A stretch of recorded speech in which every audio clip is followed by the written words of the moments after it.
بسم اللہ والحمدللہ والصلاة والسلام علی رسول اللہ اما بعد۔ امام بخاری رحمہ اللہ نے سب سے پہلے وحی کی کتاب سے صحیح بخاری شروع کی ہے۔ کچھ تفصیل میں نے کل بیان کی تھی، کچھ آج بیان کرنا چاہتا ہوں۔ دین اسلام یہ علم وحی پر مشتمل ہے، اور تیسری کسی چیز کا نام وحی نہیں ہے۔ جو شخص ہمیں کسی کا فتویٰ دکھائے، کسی کا قول دکھائے، جی فلاں امام کا قول ہے، فلاں کی رائے ہے، تو ہم اسے یہی پوچھیں گے بھائی جو آپ بتا رہے ہیں کیا یہ وحی ہے؟ وہ کہے گا نہیں وحی نہیں ہے، یہ عالم ہے، یہ امام ہے، یہ محدث ہے، یہ فقیہ ہے، یہ تابعی ہے، تبع تابعی ہے، یہ صحابی ہے رضی اللہ عنہ۔ تو جو بھی ہے وہ وحی نہیں ہے۔ وحی کس کا نام ہے؟ قرآن کا اور حدیث۔ ہمارا ایمان ہے مسلمانوں کا، جیسے قرآن وحی ہے ویسے حدیث بھی وحی ہے۔ اس اہم ترین مسئلے کو بنیاد بنایا ہے امام بخاری رحمہ اللہ نے کہ میری صحیح بخاری علم وحی پر مشتمل ہے، اور وہ قرآن اور حدیث ہے۔ دین اسلام شروع ہوا وحی سے، اور وحی آنی شروع ہوئی تو اسلام شروع ہوا نا۔ امام بخاری رحمہ اللہ نے کتاب شروع کی وحی کی ابتدا سے۔ اچھا، پہلا باب قائم کیا امام بخاری رحمہ اللہ نے، کیف کان بدء الوحی الی رسول اللہ۔ کیف معنی کیسے، کان بدء الوحی کیسے ہوئی وحی کی ابتدا رسول اللہ صلی اللہ علیہ وسلم کی طرف۔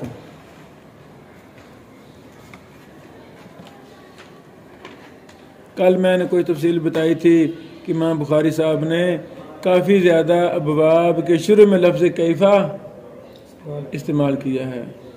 پھر میں نے بتایا تھا ابواب کی اقسام ہیں، ایک قسم یہ ہے کہ کیفا کے ساتھ امام بخاری استفہامی انداز میں باب شروع کرتے ہیں۔ پھر میں نے بتایا تقریباً 6 ابواب کے شروع میں لفظ بدء بھی لاتے ہیں باب کے اندر، بدء شروع، فلاں شروع، فلاں شروع، فلاں شروع۔ اچھا، وحی بھی میں نے بولا کئی ابواب کے اندر لفظ وحی بھی لائے ہیں، وہ پرانی باتیں کل گزر چکی۔ امام بخاری صاحب کا طریقہ یہ ہے، باب کے تحت دلائل پیش کرتے ہیں، سب سے پہلے قرآن سے پیش کرتے ہیں، سب سے پہلے قرآن سے پیش کرتے ہیں، پھر حدیث لاتے ہیں۔ تو وحی کے اس بات پر، وحی کے حق ہونے پر امام بخاری رحمہ اللہ قرآن سے دلیل لائے ہیں۔ اعوذ باللہ من الشیطان الرجیم، انا اوحینا الیک، بے شک ہم نے وحی کی آپ کی طرف۔ آپ سے مراد کون ہے؟ محمد رسول اللہ صلی اللہ علیہ وسلم۔ یہ دلیل ہے کہ نبی پاک علیہ السلام کی طرف وحی آتی تھی۔ کما اوحینا، جیسے ہم نے وحی کی، الی نوح والنبیین من بعدہ، نوح علیہ السلام کی طرف اور دوسرے نبیوں کی طرف جو ان کے بعد تھے۔ واضح؟ یہ آیت لائے۔ باب ہے وحی کا، کتاب ہے وحی، باب ہے وحی، حدیث لا رہے ہیں، انما الاعمال بالنیات۔ کچھ بات ہم نے کل کی تھی، کچھ بات آج کرنا چاہتا ہوں کہ امام بخاری رحمہ اللہ یہ سمجھانا چاہتے ہیں وحی کے باب میں حدیث لا کر، اور وہ بھی ایسی حدیث جس کا بظاہر وحی سے کوئی تعلق نظر نہیں آتا، انما الاعمال بالنیات۔ تو بعض محدثین نے لکھا ہے کہ امام بخاری صاحب یہ ثابت کرنا چاہتے ہیں کہ سنت بھی وہی ہے، قرآن بھی وہی ہے، حدیث بھی وہی ہے، اس لیے اس حدیث کو اس باب کے تحت لائے ہیں کہ سنت بھی وہی ہے۔ باب اور حدیث کی آپس میں مطابقت ہوتی ہے نا، تو یہاں نظر آتے ہیں مطابقت کیا ہے؟ یہی مطابقت ہے کہ حدیث بھی وہی ہے۔ ایک دوسری توجیہ جو دوسرے محدثین احمدین نے بیان کی وہ یہ ہے، اللہ رب العالمین نے پوری کائنات کے مخلوق کے دلوں کو دیکھا، سب سے مقدس مطہر پیارا دل، تقوی للہیت اخلاص سے لبریز، وہ دل تھا محمد رسول اللہ صلی اللہ علیہ وسلم کا۔ نبی پاک علیہ السلام کو سید الرسل خاتم النبیین کا اعزاز دیا گیا جو کسی اور پیغمبر رسول کو ملا نہیں۔ یہ دلیل ہے کہ رسول اللہ صلی اللہ علیہ وسلم اپنے اعمال میں، اپنی نیت میں پاک صاف شخصیت تھے۔ تو انما الاعمال بالنیات حدیث لا کر امام بخاری صاحب یہ ثابت کرنا چاہتے ہیں نیت اچھی ہوگی، جتنی نیت اچھی ہے اتنا ہی انسان کو مکمل مرتبہ ملے گا۔ اس طرح اور توجیہیں بھی محدثین نے کی۔ میری آپ بھائیوں سے گزارش ہے، آپ نے میرا ساتھ دینا ہے۔ میں آپ کو تھوڑا تھوڑا کام بھی دوں گا، تھوڑا کام، زیادہ نہیں، تھوڑا مثلا یہ آیت کریمہ سورۃ النساء آیت نمبر 163 ہے، یہ آپ نے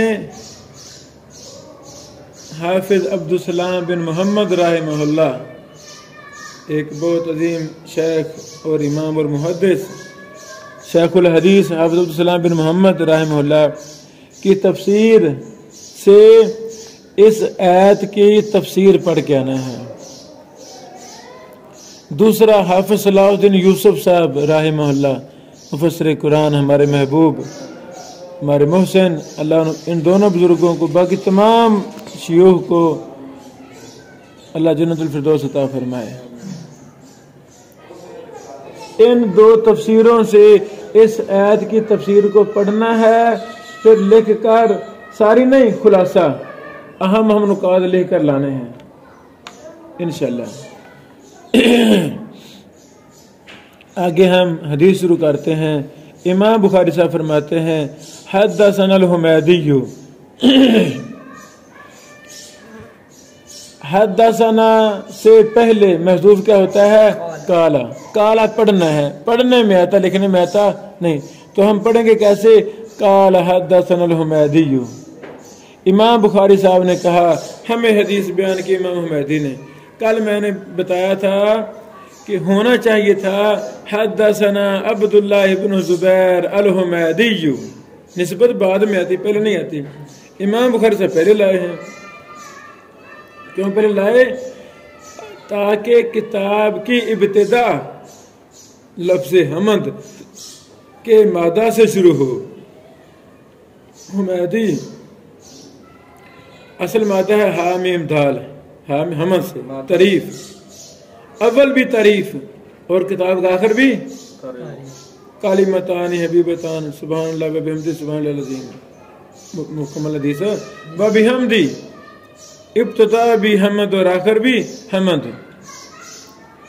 دوسرا میں نے یہ جواب دیا تھا کل کہ دین کہاں شروع ہوا تھا؟ مکہ سے۔ وہی شروع کہاں سے ہوئی تھی؟ مکہ سے۔ ختم کہاں ہوئی تھی؟ مدینہ۔ تو امام بخاری رحمہ اللہ امام حمیدی سے حدیث لائے ہیں، کیوں؟ کیونکہ امام حمیدی مکہ کے استاد تھے، بیت اللہ کے حرم کے استاد تھے امام حمیدی۔ امام حمیدی فرماتے ہیں قال حدثنا سفیان، ہمیں حدیث بیان کی سفیان نے۔ وہ کہتے ہیں قال حدثنا یحییٰ بن سعید الانصاری، ہمیں حدیث بیان کی یحییٰ بن سعید الانصاری نے. وہ کہتے ہیں اخبرانی مجھے خبر دی محمد بن ابراہیم تیمی محمد بن ابراہیم تیمی نے انہو سامع علقمہ بن وقاص اللیثی انہوں نے سنا علقمہ بن وقاص لیثی سے. لو جی یہ ہوگی سند. 2-3 دفعہ حدثنا آیا ہے, 1 دفعہ اخبرنی آیا ہے. حدثنا اور اخبرنا میں فرق, کچھ کرتے ہیں کچھ نہیں کرتے. جو کرتے ہیں وہ یہ کرتے ہیں جب استاد بول رہا ہو شاگرد سن رہے ہوں تو شاگرد کہیں گے حدثنا. اگر شاگرد پڑھ رہا ہے استاد سن رہا ہے تو پھر کیا کہیں گے بیان کرتے وقت اخبرنا. حدثنا اخبرنا یہ ہے. یہ دوسری بات یہ تب ہے جب طلبہ زیادہ ہوں. نون الفنا جمع, نون الفنا للجمع یہ جمع کے لیے ہے. حدثہ فعل ماضی ہے, حدثہ فعل ماضی ہے. اچھا تو اخبرنی یا حدثنی کا مطلب کیا ہوتا ہے کہ استاد بھی اکیلا تھا شاگرد بھی اکیلا تھا. مرحبا. استاد بھی اکیلا تھا شاگرد بھی اکیلا تھا. کب؟ تو شاگرد اشارہ کر دیتے ہیں استاد بھی اکیلا تھا میں بھی اکیلا تھا, اس وقت کہہ دیتے ہیں حدثنی یا اخبرنی. اگر اکیلا استاد پڑھ رہا ہے شاگرد اکیلا سن رہا ہے تو پھر حدثنی کہہ دیں گے. اگر شاگرد اکیلا پڑھ رہا ہے استاد سن رہا ہے تو پھر اخبرنی کہہ دیں گے.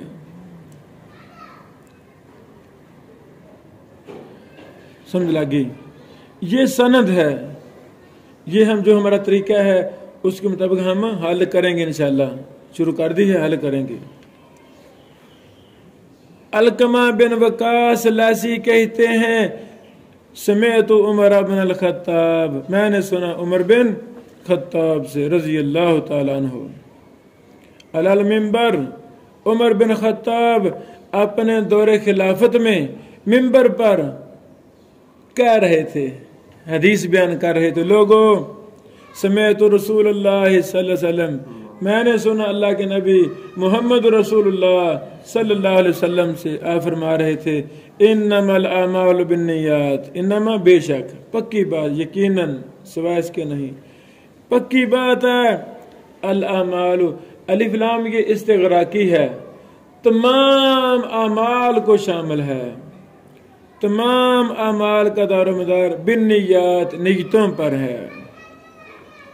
کام ایک ہے, کرنے والے 10 ہیں, اس میں گندی نیت والے بھی ہیں, اچھی نیت والے بھی ہیں, دکھلاوے والے بھی ہیں, اللہ سے ڈرنے والے بھی ہیں.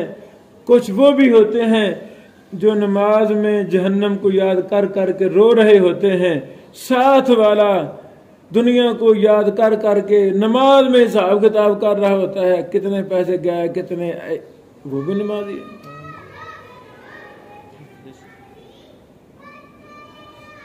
کٹھی قبریں ہیں, چھوڑو, ایک قبر میں دو کو دفنایا گیا ہے, مجبوری کی وجہ سے جائز ہے. 10 بھی دفنا سکتے ہیں, 1000 بھی کٹھے, جیسے دیکھا آپ نے اس ہمارے فلسطین میں ہمارے بیٹوں بیٹیوں کو کیسے دفناتے ہیں, ہزاروں کو کٹھا کٹھا دفنا رہے ہیں. تو یہ شخص جنت میں موجے مار رہا ہے, یہ جہنم کی آگ میں جل رہا ہے. یہ نیت ہے, ہمیں اپنی نیتوں کو صحیح کرنا ہے. نیت صحیح کرنے کا طریقہ کیا ہے؟ زندگی اللہ کے لیے, مرنا اللہ کے لیے. دنیا میں کسی بندے کی ٹینشن لینی نہیں, دنیا میں کسی کو راضی کرنے کی کوشش نہیں کرنی کہ فلاں راضی ہو جائے. یہ سارے ہمارے باس ہیں بھائی, نہیں, کوئی سر باس نہیں ہے. یہ تو عارضی چیزیں ہیں. اللہ کو راضی کرنے کے لیے ہی ہمیں سارے کام کرنے چاہیے. تو ہمیں کسی دنیا کو راضی کرنے کی کوشش نہیں کرنی چاہیے. ہوا کیا ہے, کام الٹ ہو گیا. شیطان نے ہمیں سمجھا نہیں, راضی رکھے پتر ہو, تیرے نہیں پتا کیوں جی. اور راضی رکھیں گے نا جنرل کرنل میجر کو, کچھ جو مل جائے گی, عہدہ مل جائے گا, جیب گرم کر دے گا. یہ نہیں یہ غلط ہے، صحیح کیا ہے؟ تمہارا جینا مرنا اللہ کے لیے ہے، میری ڈیوٹی ہے، میں پوری ڈیوٹی کروں گا، میں دنیا میں کسی کو راضی ہو ناراض ہو میں حق بولوں گا، میں حق کا ساتھ دوں گا۔ تو بیٹو ابن تیمیہ رحمہ اللہ اپنے شاگردوں سے کہا کرتے تھے زندگی میں کبھی کسی انسان کو راضی کرنے کی کوشش کرنی نہیں، بس اللہ کو راضی کر لو، دنیا والے لوگ خود بخود راضی ہو جائیں گے۔ جس نے دنیا والوں کو راضی کیا تو دنیا والے راضی ہو بھی جائیں تو کیا ہوگا؟ جب اللہ ناراض ہو دنیا کیا کرے گی؟ دنیا تو آج راضی ہے تو کل کو بدل جاتی ہے، کیا فائدہ؟ انما الاعمال بالنیات، تمام عملوں کا دارمدار نیتوں پر ہے۔ عمل سے مراد عبادات، معاملات، تجارت، شادی بیاہ، خوشی غمی، دنیا کا ہر کام۔ یہاں بیٹھے ہیں تو یہ بھی عمل ہے، جو بھی ہم لکھ رہے ہیں بول رہے سارے عمل ہیں۔ وَإِنَّمَا، اور بے شک، لِكُلِّ امْرٍ، ہر آدمی کے لیے، ما نوا، وہی ہے جس کی اس نے نیت کی۔ فَمَنْ كَانَتْ هِجْرَتُهُ، جس نے ہجرت کی، گھر بار چھوڑا، وطن چھوڑا، اِلَى دنیا کے لیے، پیسے کے لیے، یصیبها، تو اس کو پا لے گا۔ اب پیسے کے حوالے سے بھی رسول اللہ صلی اللہ علیہ وسلم نے فرمایا رزق کو بھی اچھے طریقے سے تلاش کرو، وہ اللہ نے دینا ہے۔ ہم ماں کے پیٹ میں تھے، رزق ہمارا مقرر کر دیا گیا تھا، ہمارا ایمان ہے، تو پھر ٹینشن کاہے کی؟ کیوں جی؟ ہاں اللہ جی رزق حلال کھلانا ہے، آپ نیت کر لیں میں نے اپنے بچوں کو رزق حلال کھلانا ہے، اللہ کی قسم رزق حلال آپ کے لیے آسان ہو جائے گا، آسان ہو جائے گا۔ جس کام کو بھی ہاتھ ڈالیں گے اللہ اس کام کو سونا بنا دے گا، کاروبار چمکیں گے، پتہ نہیں ہوگا۔ نیت ہے نا یہ اللہ حلال کھلانا ہے، اچھا نیت بنا لو حرام کی، نیت کر لو حرام کھانا ہے، گھر سے باہر نکلیں گے جاتے ہی کوئی نہ کوئی حرام چیز آسانی ہو جائے گی، چلو یار انہیں پڑ گئے پہلے ایسے ہے کہ نہیں؟ اس لیے حرام کی نیت کرنے ہی نہیں، اللہ حلال دے، تھوڑا دے دے، حلال دے دے۔ تھوڑا پیسہ ہوگا اللہ تعالیٰ جلدی معاف کر دے گا، تھوڑا سا، زیادہ پیسہ بھائیو صاحب ہی زیادہ ہے، اللہ ہمیں عمل کی توفیق دے۔ او الی امرأۃ ینکحها، یا کوئی بندہ وطن چھوڑتا ہے تاکہ فلاں شہر جا کے میں شادی کروں، نیت جو ہوگی وہ پا لے گا، شادی کر لے گا، چلو یہ بھی تو مار کا مار لیں۔ فہجرتہ الی ما ہاجر الیہ، اس کی ہجرت اس طرف ہے جس طرف اس نے ہجرت کی، جیسی نیت ویسی مراد۔ ہم نیت اچھی رکھیں، یا اللہ اسلام کے مطابق زندگی گزارنا چاہتا ہوں، اللہ جی جنت مل جائے، قبر جنت بن جائے، جو ہماری ضروریات ہیں 2-4 لقمے صبح دوپہر شام اللہ آسانی سے دیتا رہے، ہے نا، عزت زندگی میں یا اللہ عزت عطا فرما، کامیابی دے، دنیا بھی بہتر کر دے، آخرت بھی بہتر کر دے۔ جب نیت ہوگی ایسی تو اللہ تعالیٰ کرے گا، اللہ تعالیٰ ہمیں عمل کی توفیق دے۔ اب ہم اپنا عملی کام شروع کرتے ہیں انشاءاللہ۔ بارک اللہ فیکم۔